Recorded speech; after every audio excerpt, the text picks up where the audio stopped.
Esta historia comienza antes de la destrucción total causada por el diluvio universal, cuando aún existía otra civilización sobre la Tierra, la que hoy convertida en leyenda llamamos la Atlántida.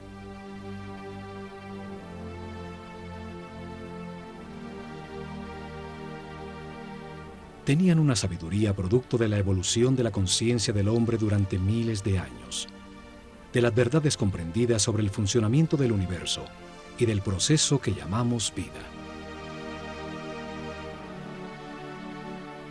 El estudio de las constelaciones les reveló que la humanidad era una unión viviente entre el cielo y la tierra, que las estrellas y los soles la afectaban, formando estaciones, ciclos y ritmos.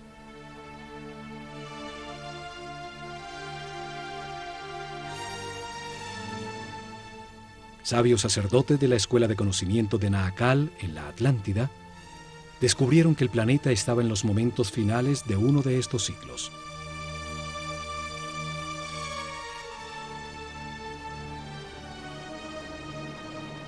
Advirtieron sin ser oídos que una catástrofe inminente destruiría las estructuras que organizaban la vida del hombre.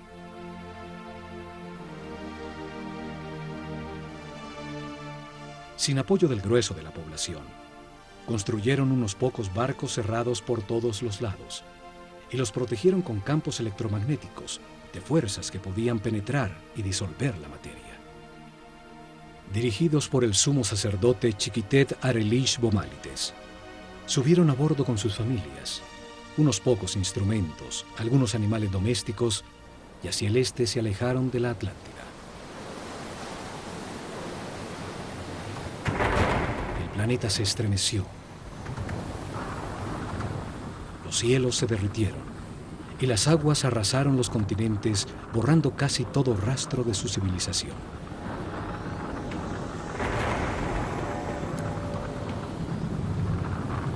Como evidencia en dos lugares muy cerca a Egipto, se encontraron unas gigantescas losas de piedra, llamadas megalitos, que por su enorme tamaño, peso y difícil ensamblaje, demuestran una tecnología desaparecida, seguramente de la civilización atlante. La primera evidencia está en Baalbek, Líbano. Allí se encuentran las tres losas cortadas de piedra, más grandes y más pesadas del mundo. Son llamadas los trilitones.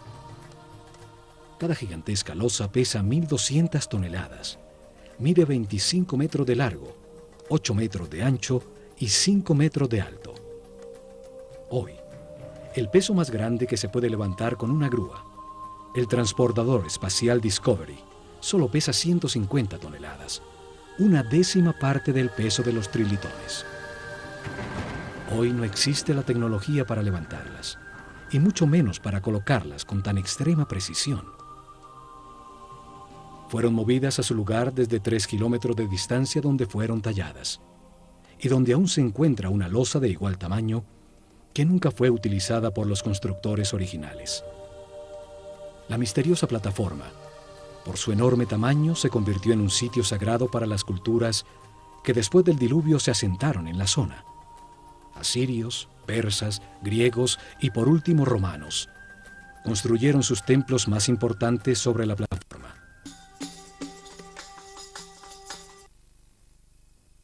En Jerusalén, la ciudad sagrada para 3 religiones. Allí existen otros de estos megalitos, unas gigantescas losas de piedra, cada una con un peso mayor a 800 toneladas.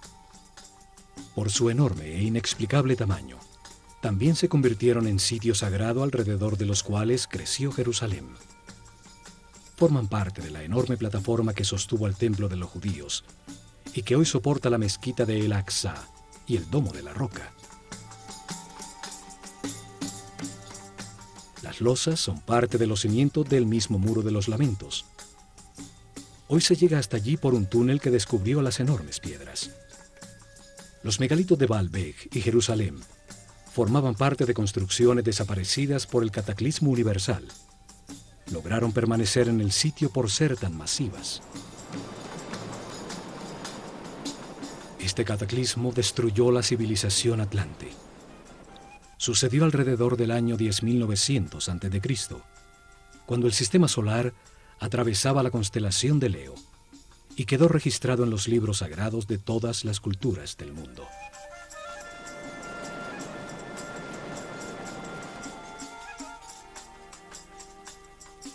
Cuando el equilibrio se recuperó, los sacerdotes sobrevivientes al cataclismo desembarcaron en el centro de la superficie terrestre, en el sitio donde sabían que confluyen las fuerzas telúricas del planeta.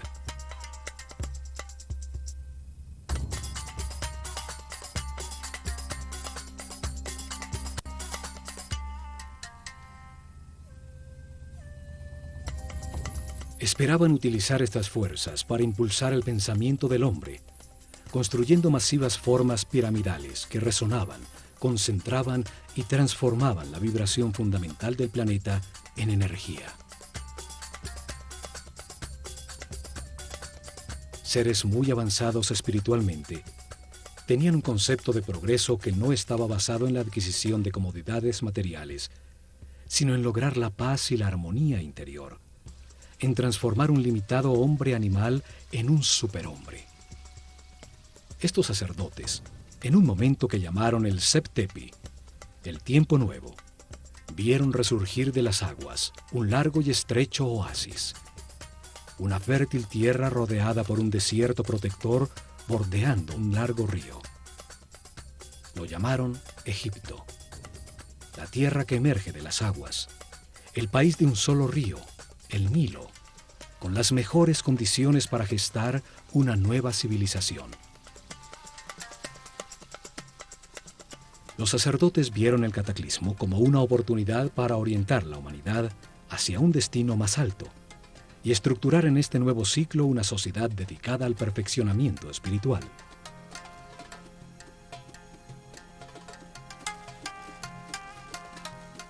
La Esfinge demuestra los enormes ciclos de tiempo que consideraban en sus planes. Su forma de león, con cabeza de hombre, resalta el ciclo comprendido entre la era de Leo y la de Acuario, los tiempos de influencia de la nueva civilización. Veían la vida como un proceso diseñado por Dios, en el que el hombre reencarna sucesivamente para perfeccionarse y ascender en las jerarquías del universo. El espíritu del hombre que no comprende al Creador, ni la razón del universo o de su propia existencia, se encarna en un cuerpo para tener experiencias que le permitan adquirir sabiduría y comprensión. En el sitio donde reencarna y experimenta todo, tiene dos extremos opuestos. Es un universo polarizado y dual, que permite la comparación entre las partes para comprender cuál es verdad. Se aprende al vivir en carne propia el resultado de cada decisión y comportamiento en la vida. El sufrimiento permite entender la felicidad.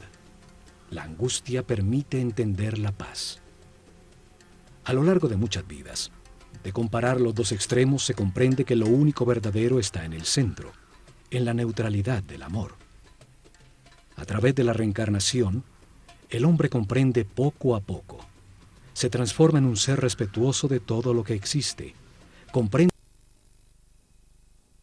acepta que todas las circunstancias, aun las más difíciles, son perfectas, pues son lecciones para el perfeccionamiento espiritual. Vida tras vida, el hombre va ascendiendo de nivel, tiene más información, permanece en paz y armonía, maneja más energía vital, se transforma en un ser tolerante y respetuoso que accede a mayores poderes. Comprende que en el universo dual, en las circunstancias contradictorias, lo único que no tiene polaridad es el amor. El amor es neutro, como Dios. Con el zodíaco de Denderá, enseñaron que este proceso de aprendizaje toma a cada espíritu un ciclo cósmico, 12 eras zodiacales.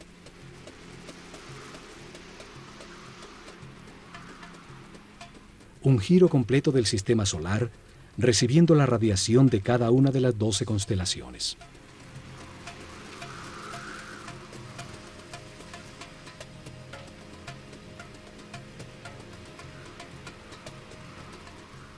Durante estos 25.920 años, reencarna 700 veces en distintos cuerpos, lugares, tiempos, circunstancias, condiciones y personalidades. En cada vida aprende algo distinto.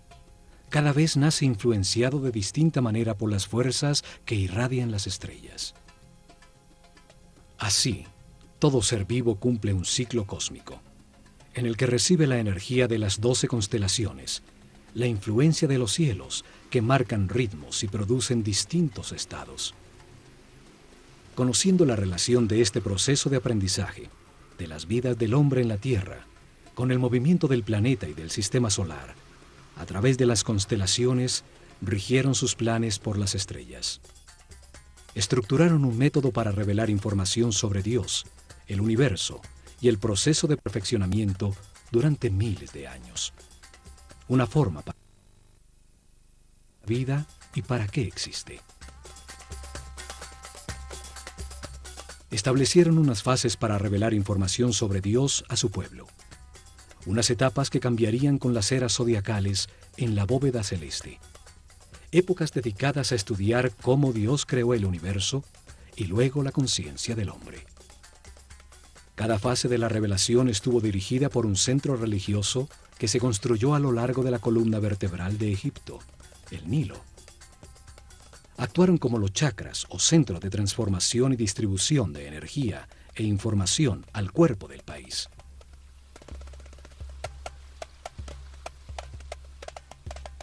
Desarrollaron en 4 épocas, 4 centros religiosos, cada uno dedicado a explicar y lograr comprensión en el pueblo sobre una fase del Génesis. Cada uno dedicado a un momento distinto del único Dios, con nombres y formas simbólicas distintas.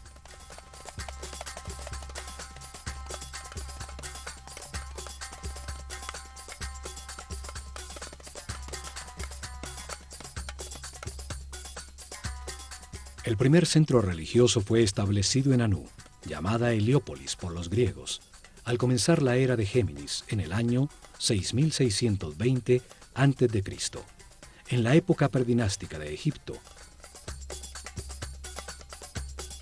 Una era dedicada a la simetría en el arte y en la arquitectura.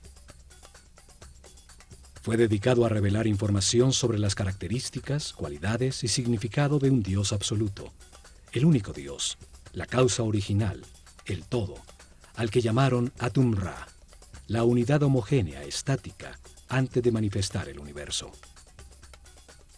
El segundo centro religioso fue establecido en Memphis, al comenzar la era de Tauro, en el año 4460 a.C. Fue dedicado a revelar información de otro momento de Dios, cuando manifiesta el universo, los planetas y los soles, cuando activa su voluntad, su energía divina y crea la materia. Llamaron Ptah a esta característica creadora de Dios.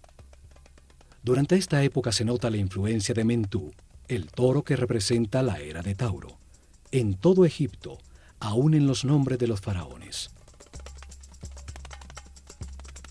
El tercer centro religioso fue creado en Hermópolis, dedicado a Tot. Así llamaron al único Dios, cuando multiplica la creación sobre la tierra con la diversidad de la naturaleza. El centro religioso fue establecido en Tebas con la llegada de la época de Aries, el Ram, en el año las plantas y los animales. El cuarto centro 2300 a.C. Fue dedicado a revelar información sobre las características, cualidades y significado de Dios cuando crea a su imagen del hombre. Lo llamaron Amón-Ra. En esa época se da el momento culminante de la civilización.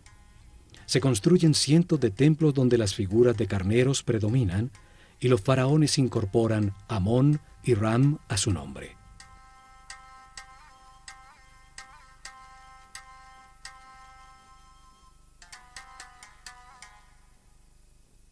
Los cambios de era o constelación zodiacal determinaron la duración de cada fase de la revelación. El pueblo comprendió poco a poco que existe un solo Dios, que por sus características y momentos distintos en que crea el universo y al hombre, tiene nombres distintos. Crearon una escuela de misterios para transmitir su conocimiento, garantizando sacerdotes sucesores de su casta que continuaran el proceso de revelación. Alrededor de los templos y centros religiosos desarrollaron el país. En su interior se dedicaron a transformar a los iniciados en seres respetuosos, capaces de guiar a su pueblo y manejar las fuerzas fundamentales de la naturaleza.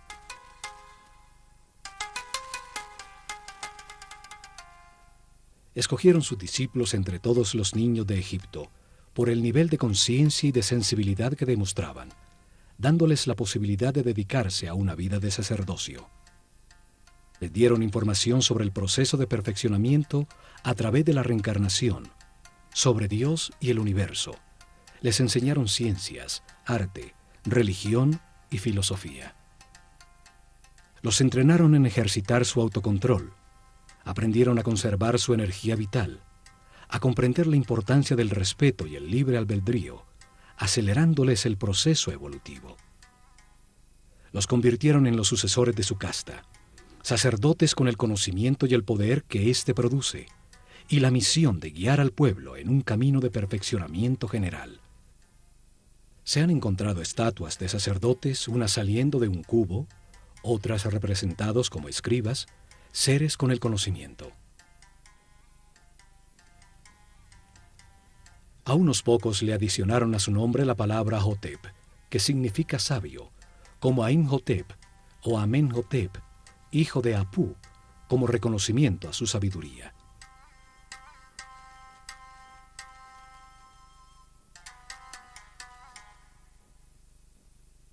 Es en los templos donde concentraron el conocimiento, el poder, la riqueza material y espiritual.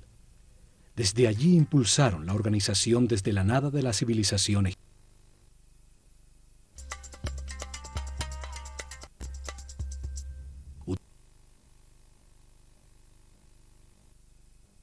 De sacerdotes, que dirigió los destinos de Egipto por miles de años, desde las sombras detrás del faraón.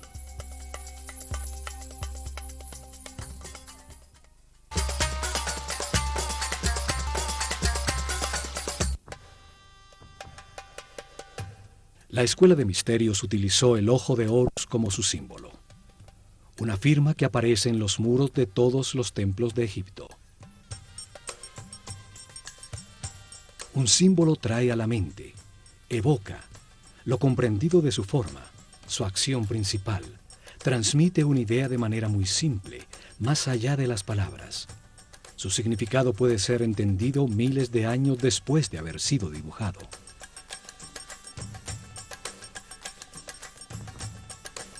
Los ojos son el sentido del sol, el origen de la vida.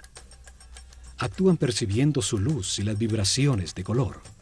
Transmiten a la mente la intensidad y la fuerza del fuego. Los ojos son las terminaciones nerviosas que perciben la voluntad divina, la intensidad de la luz, la fuerza de Dios que los egipcios llamaban Fi. La fuerza que condensa el espíritu en la materia, dando lugar al universo, el sitio de experimentación de la conciencia. Son los únicos nervios que salen a la superficie del cuerpo y que podemos observar en su funcionamiento vital. Florecen dentro de esferas llenas de un líquido blanco cristalino.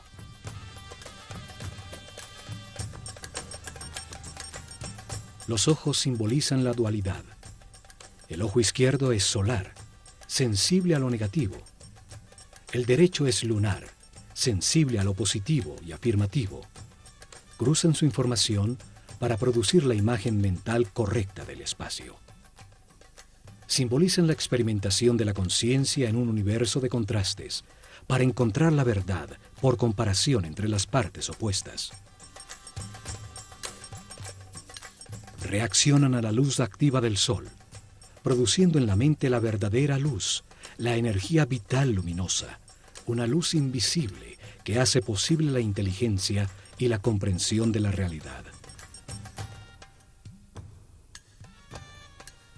Los pájaros evocan la acción de volar, la libertad sin limitaciones materiales. El halcón es el pájaro que mejor ve. Horus el halcón representa al espíritu cuando completa su aprendizaje en la vida mortal y limitada. Cuando comprende las verdades del universo, porque las ha verificado en muchas vidas, y se eleva sobre las limitaciones materiales, sobre el tiempo y el espacio. El ojo de Horus es la conciencia inmortal que todo lo sabe, que todo lo ve, puede volar muy alto sobre todo lo que existe o fijar su atención en cualquier detalle.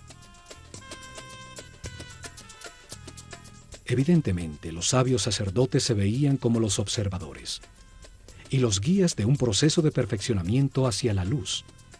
Por eso su símbolo era el ojo de Horus, el ojo que todo lo ve.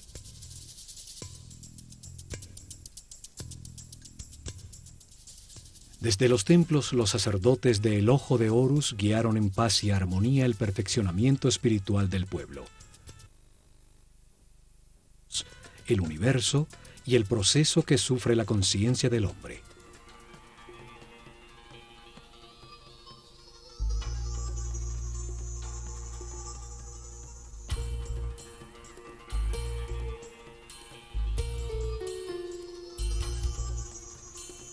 Protegido del exterior por altísimos muros, cada templo era un enorme complejo donde vivieron miles de personas, hombres y mujeres por igual, pues no había distinción de sexo.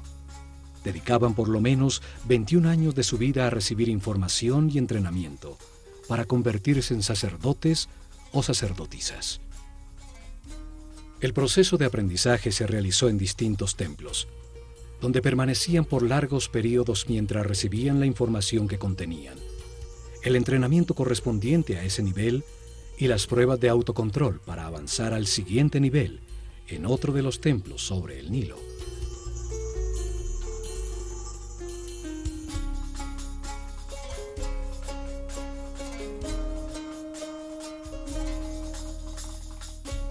Cada templo fue una biblioteca viva con información especializada. Cada uno tenía una lección distinta sobre el universo o la razón de la existencia. Cada templo contenía en su interior un tema sagrado distinto con información que da sentido a todo lo creado.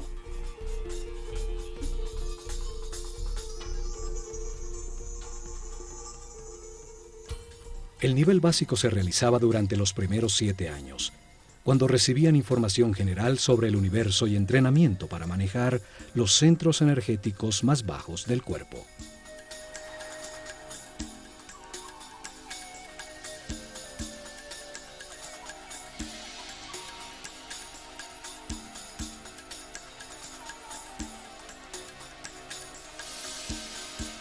Tenían templos como el de Komombo, dedicados a entender la necesidad de un universo dual y polarizado, para permitir a la mente comparar entre extremos opuestos y así comprender qué es verdad. En su interior aprendieron a controlar el miedo a perder, a entender que se tiene lo que corresponde en cada vida para vivir las experiencias de aprendizaje que se necesitan. Tenían instalaciones para despertar el miedo a la muerte, aprender a controlarlo y entender que la muerte es solo un paso a otra experiencia de aprendizaje. En túneles con agua y cocodrilos, grandes alturas, sitios cerrados con serpientes, los iniciados probaban su determinación. Allí recibieron información para superar el miedo a ser abandonado, los instintos de agresión y defensa, a entender la existencia de programas mentales inconscientes que generan reacciones automáticas para poder controlarlos. En el templo de Luxor, en Tebas, se transmitieron los conocimientos que tenían sobre el funcionamiento del cuerpo y entrenamiento para lograr que la conciencia no se identificara con él.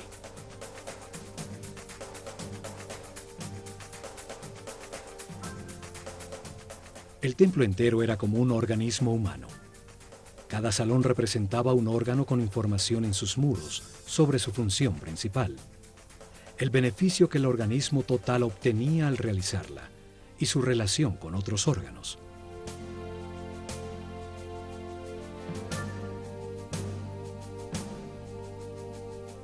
En su interior realizaron ejercicios de concentración y de movimiento, guiando su mente a cada órgano, hasta que hicieron consciente el cuerpo entero y lo manejaron a voluntad como un excelente instrumento.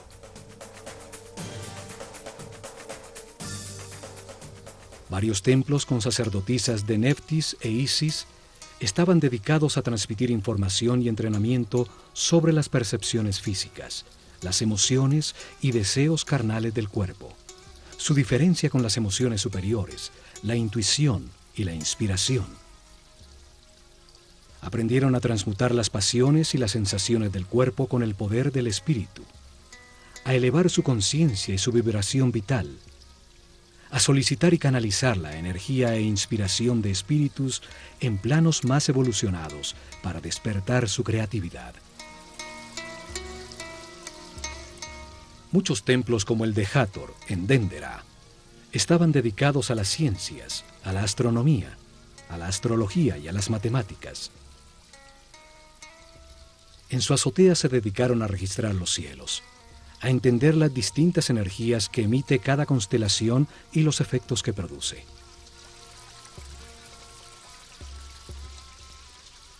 Sí.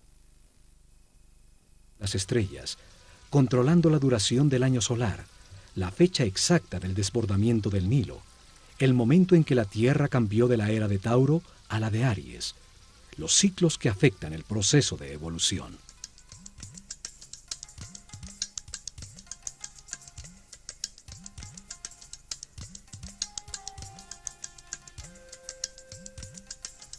Luego de recibir información dirigida a la razón y entrenamiento para controlar sensaciones, emociones y pensamientos, dedicaban otros 7 años al lado derecho del cerebro, a la inteligencia del corazón, a encontrar la diferencia entre el pensar y el meditar.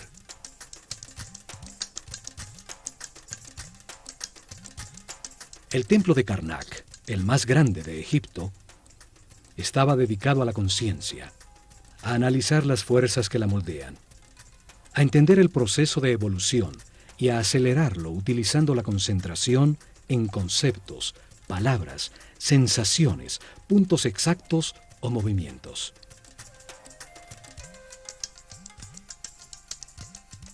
Aprendieron a concentrarse en sí mismos, a diferenciar entre el yo superior y el ego, a identificarse con un ser u objeto externo hasta sentir y transformarse en lo que se piensa.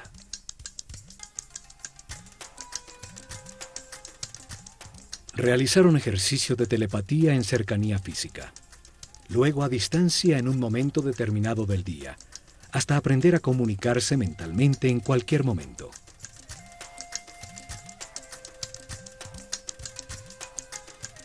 Recibieron información sobre el tiempo y entrenamiento para vivirlo como un eterno presente.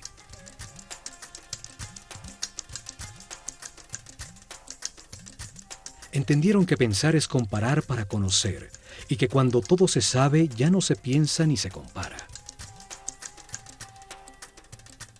Aprendieron a cambiar de estado o nivel vibratorio, a manejar las circunstancias externas, logrando el equilibrio emocional como una decisión mental interna.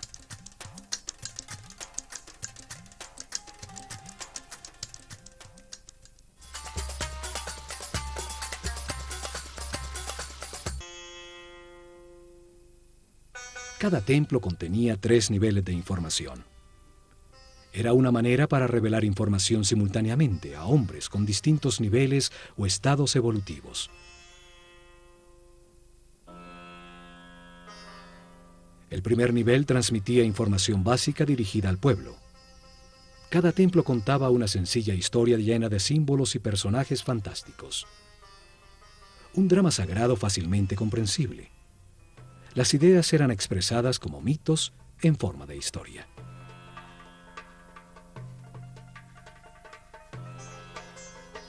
El mito, la historia fantástica, fue utilizada como un método para revelar al hombre un mundo que solo entiende imperfectamente. Los mitos cobran vida con solo creer en ellos.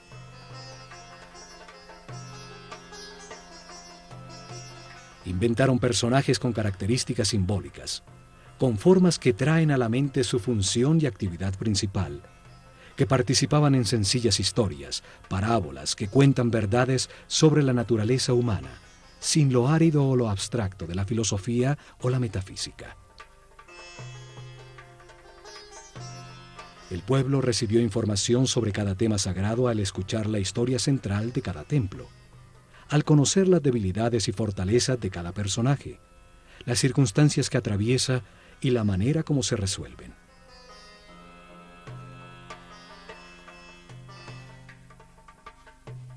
Utilizaron un segundo nivel de información dirigido a los discípulos, seres con un nivel espiritual más elevado, y a los que se les explicaba directamente el mismo tema sagrado, de una manera más concreta y profunda.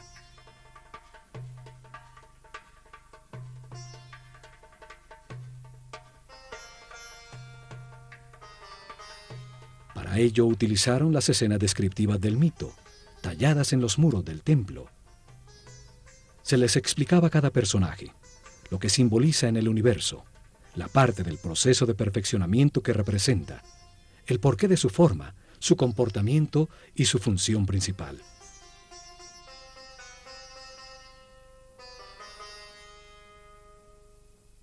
La sabiduría de los sacerdotes de El Ojo de Horus es evidente en la historia que cuenta cada templo, en las formas que utilizaron como símbolos.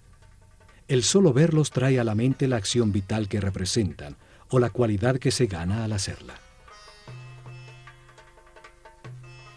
Al utilizar hombres con cabeza de animal como símbolos, los transforman en ideas que evocan la característica vital del animal. Traen a la mente la función que el animal cumple en el universo.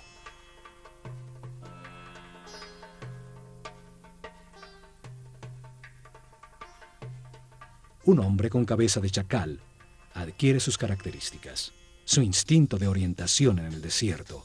Siguiendo sus huellas, siempre se llega a tierra cultivada. Es entonces un excelente guía. Cada símbolo evoca una comprensión. La forma simple de un pájaro evoca en la mente el vuelo, la libertad. Un disco solar sobre la cabeza de un hombre habla de su claridad, de la sabiduría que irradia, de la información que tiene, del nivel de su conciencia.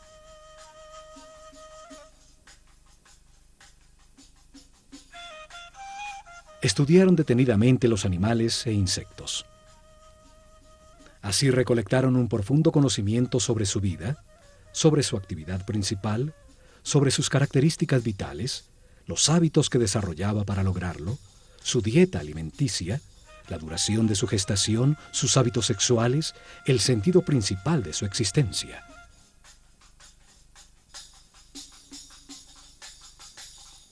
Escogieron los animales más idóneos para representar una acción vital y lo que logra el universo cuando se ejecutan. El proceso del gusano que se arrastra y teje para luego transformarse en mariposa.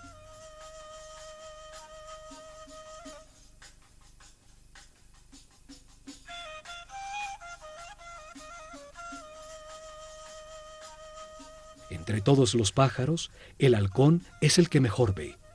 Tiene un cerebro óptico, con la vista más perfecta y desarrollada. Por eso es escogido como símbolo para representar esa función vital, el sentido de la vista. Una figura humana con cabeza de halcón es un ser que todo lo ve, que domina el panorama, viendo perfectamente cada uno de los detalles en los que enfoca su atención.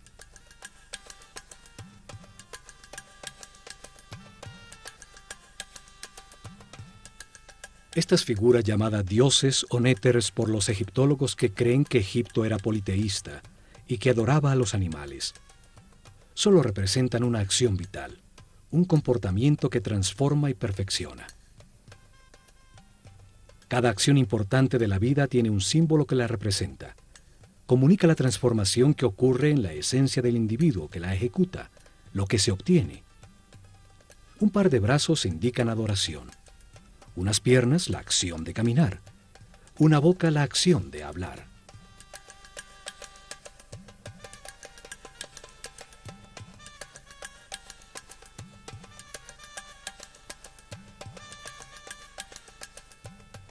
Y por último, en un tercer nivel de información, cada templo guardó un código secreto embebido en el símbolo mismo, solo conocido por los altos sacerdotes y maestros, con información sobre fuerzas y energías fundamentales, cómo controlarlas y utilizarlas para prestar servicio a su pueblo.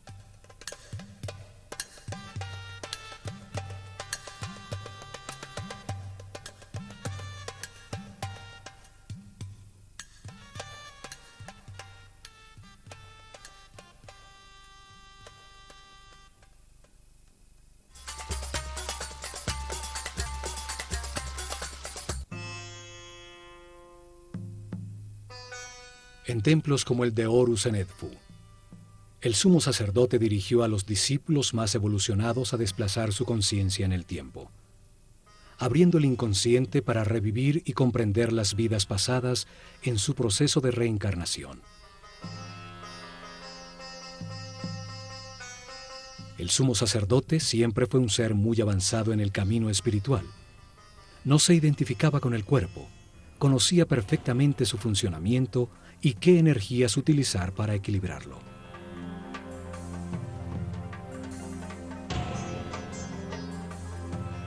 Controlaba desde su centro nervioso en la corona el más alto nivel de energía vital. Permanecía en un eterno presente irradiando amor, guiando y sirviendo con su divino poder.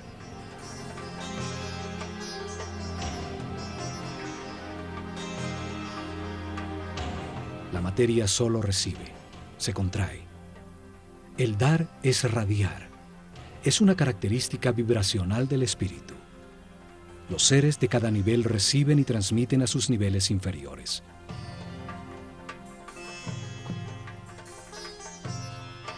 En sus salones entendieron que la realidad está compuesta de 7 niveles de energía vibracional, 7 corrientes energéticas con 7 distintos niveles de poder o fuerza.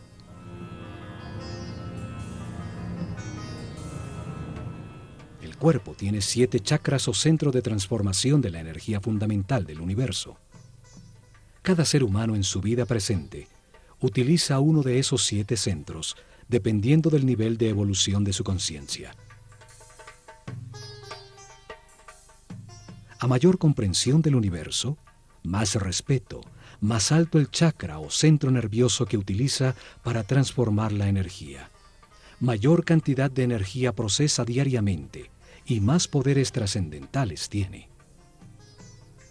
El sumo sacerdote podía controlar las fuerzas fundamentales por el altísimo nivel de energía vital en que permanecía su organismo.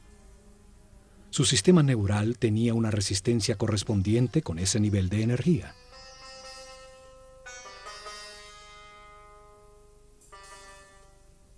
Así, en todos los templos de Egipto, los iniciados recibieron información y entrenamiento. Aumentaron paulatinamente su nivel de energía vital y de manera correspondiente el nivel de resistencia de los nervios de su cuerpo.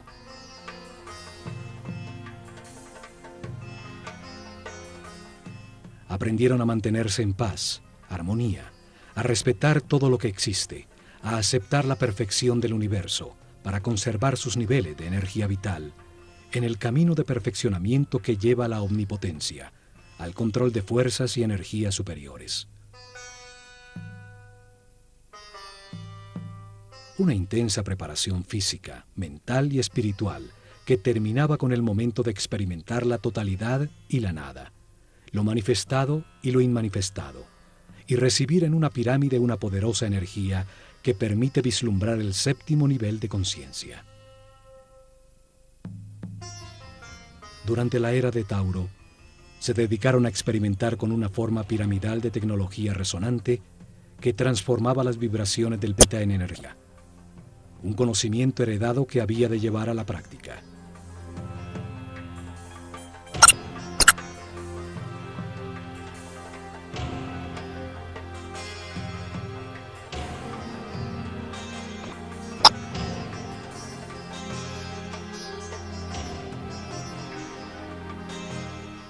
Colocaron masivas formas piramidales que pesaban millones de toneladas en puntos neurálgicos sobre la malla electromagnética del planeta. La masa piramidal, que contenía millones de partículas de cuarzo, vibraba con la Tierra, produciendo energía por la fricción de sus moléculas, en un fenómeno que hoy llamamos piezoeléctrico. Construyeron muchas pirámides, hasta llegar al modelo que funcionaba perfectamente en la pirámide de Keops. En sus corredores, galerías y cámaras, transformaron esa energía en sonido, haciendo vibrar en niveles cada vez más altos el iniciado física, mental y espiritualmente preparado. Esta fuerza en otras dimensiones, logrando estados especiales de conciencia. Con esta ayuda externa, los iniciados vislumbraban el séptimo nivel de conciencia. Regresaban recordando el éxtasis obtenido, las verdades verificadas, para transmitirlas a sus compañeros con sus palabras y acciones. En sus meditaciones posteriores obtendrían nuevamente ese estado de unidad sin movimiento, hasta que se consolide esta situación definitivamente y se encuentren de manera permanente en estado de Dios-hombre, siempre radiando energía positiva de amor.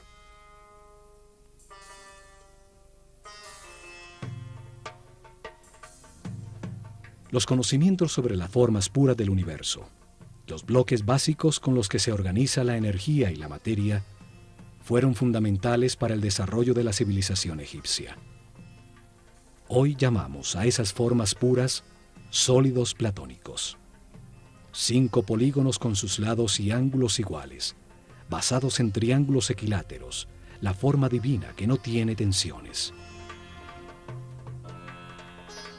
Utilizando estas formas pudieron producir efectos de resonancia y concentración energética para elevar la percepción de la conciencia, para lograr efectos de superconductividad con los que se anula la fuerza de gravedad. Hoy se ha descubierto que el planeta tiene puntos neurálgicos, llamados nodos diamagnéticos, donde se puede controlar la fuerza de gravedad del planeta y producir fenómenos de superconductividad. La superconductividad permite amplificar o disminuir la fuerza de gravedad. Al aumentar el peso de las losas de piedra, se enterraban como cimientos sin necesidad de excavar para lograrlo.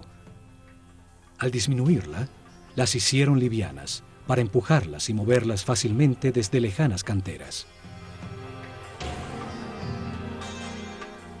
En la isla de Sehel, se encontraron hieroglifos con fórmulas e ingredientes para producir una especie de concreto que parece roca. Científicos franceses lo han descifrado parcialmente. Sus experimentos confirman que se trata de geopolímeros que al solidificarse producen un tipo de piedra. Esto explica la facilidad para hacer juntas tan exactas entre las piedras de sus templos, logrando utilizar los bloques ya fundidos como formaleta de los nuevos.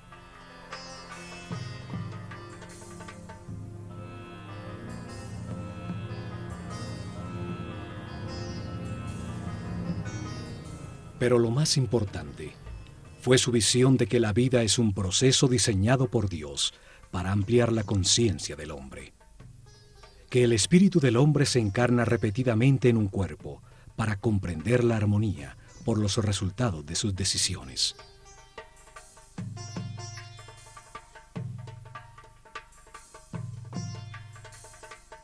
Al vivir muchas vidas con experiencias opuestas, de angustia y paz, de depresión y felicidad, de riqueza y pobreza, de salud y enfermedad, comprende la razón de su existencia y termina con las limitaciones materiales, transformándose en un superhombre inmortal.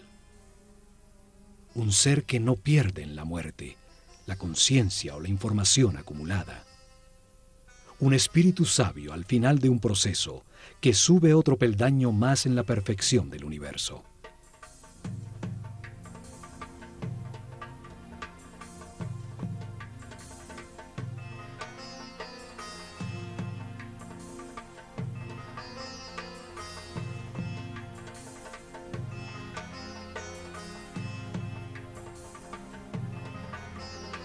El hombre reencarna muchas veces.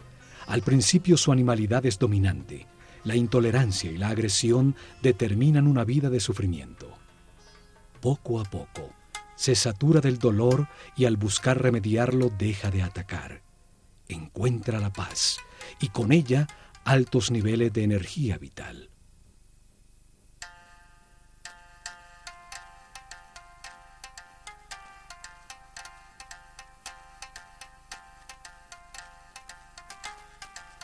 Con la información del proceso de perfeccionamiento y de las leyes que lo regulan, los egipcios mejoraron su vida.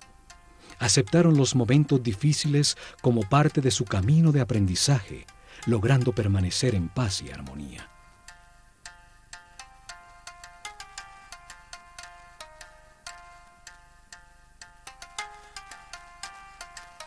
Los templos se revelaron como hombres en un mundo de dolor, podían transformarse en seres sin limitaciones físicas, con conocimientos para transmutar la materia y trasladarse libremente en el tiempo y en el espacio. En medio de las contradicciones de cada vida se aprende algo y se renace un poco más sabio. En la polaridad entre la luz y la oscuridad, entre el miedo y el amor, se aprende a encontrar la paz y la armonía, a mantener la energía vital.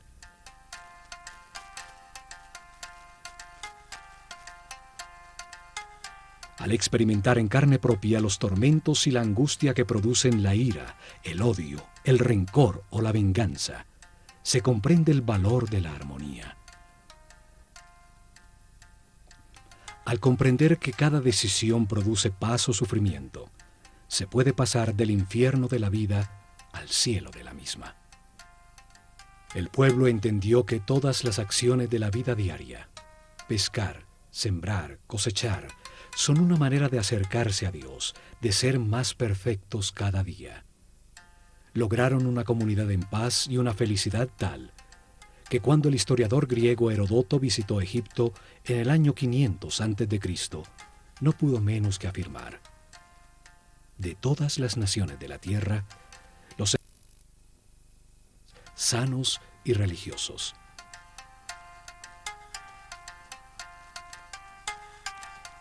Sin embargo, no tenían una palabra en su idioma que significara religión. No veían ninguna diferencia entre lo sacro y lo mundano. Se veían como los encargados de comprender que Dios, el universo y el hombre forman una unidad manifestada por amor.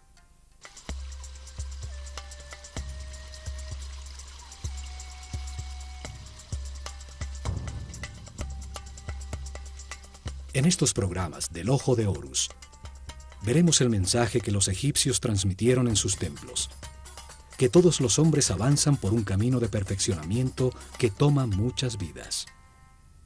Unos están más evolucionados que otros, pero todos llegarán a la inmortalidad y a la conciencia permanente, solo aprendiendo a ser flexibles, a aceptar las circunstancias y a respetar a todos los seres que nos rodean.